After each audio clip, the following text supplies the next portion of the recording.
Hello, Mama's Fallen Angels. This is Big Robbo, and I am here with possibly the busiest musician we've ever had the pleasure of doing an interview with, Steve Morse, of course, from bands that we know like Deep Purple, the Dixie Dregs, and also his stints in Kansas, the Steve Morse Band, of course, Living Loud. But I want to start, Steve, with a collaboration that maybe not a lot of folks know about, and they probably should.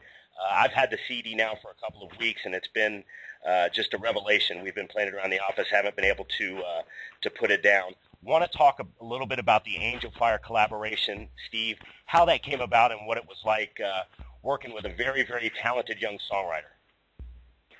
Well, it's one of those things that I hear from time to time. One of my friends in town was saying, my daughter has been interested in singing. She's been singing her whole life, and she's gone to Europe and studied with this vocal teacher, and we're just confused about what to do with her life and a possible career in music. If you ever had time, would you give her some advice? I said, oh, advice, that's something I can do. Although, really, giving advice makes no sense because everyone just kind of goes through their experiences in life and thinks that it's going to be the same for everyone else, the same decision-making values and everything. So despite that, I said, oh, I'll be glad to give her some advice. And I said, first of all, I'd like to hear her sing or some of her music. I heard her sing, and she's got a just amazing voice. And, her lyrics were really, really good. They weren't as young sounding as she was. And I had this piece of music I've been working on just on classical guitar, and so I said, hey, how about this? Let's try something. You try singing over this, and we finished this song, and I just loved it. I couldn't stop listening to it. Same thing. Even though I play hard rock and intense jazz rock with my bands, I like to listen to just beautiful music, and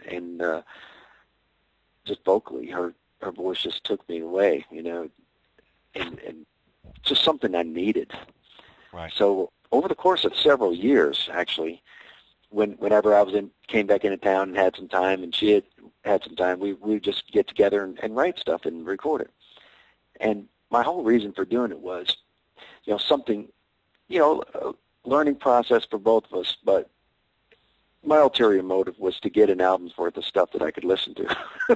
Right. And the acoustic twist is something I think that's really cool as well, because we're used to the shredding, we're used to the heavier stuff like you said, but that acoustic turn had to be something that was real cool and real refreshing. Yeah, and just being able to do things like there's a piece called Omnis Morsae Quat.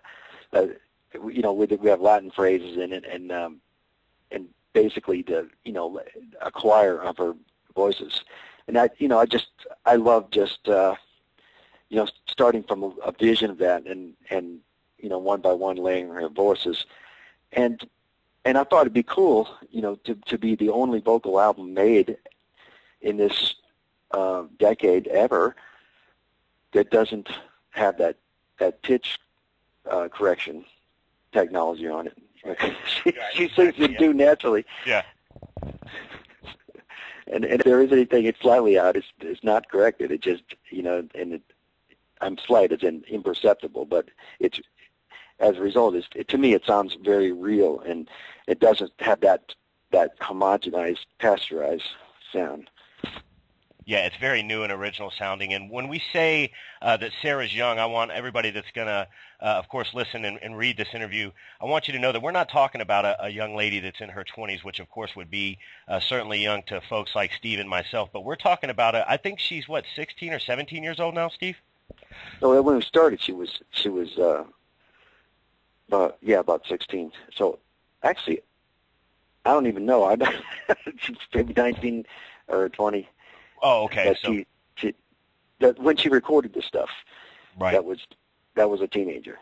Yeah, and you were right about the voice, Steve. It certainly doesn't sound like a lady of that age, a young girl, actually. Doesn't sound like that type of voice. It's very powerful and encompassing. Yeah, sometimes the time moves slowly. It's like if you take a picture of a tree growing over the course of years. It looks like it's really fast. And since I go on these long tours and come back and then take one little snapshot of our work together and so forth, so it built smoothly and logically into an album's worth of stuff, but it literally spanned years. Right. And with her being that age, Stephen, she shared the stage, of course, with the Steve Morse Band, who gets a good following and always a good turnout at the shows. How has she done in front of the bright lights? Has she done really well? Oh, yeah, she's performed before, and she's just. I mean, everyone gets nervous to some extent. When they're in a new situation. If you're on tour and you're doing the show every night, it's more of a anticipation than being nervous. But I could tell, okay, first time she was a little bit nervous because we didn't know what to expect. If everybody's going to be able to hear each other and stuff like that. And she just very well poised, just got up in front of the crowd and won everybody over. And it's open for a band like we have. It's if you're doing something drastically different, which is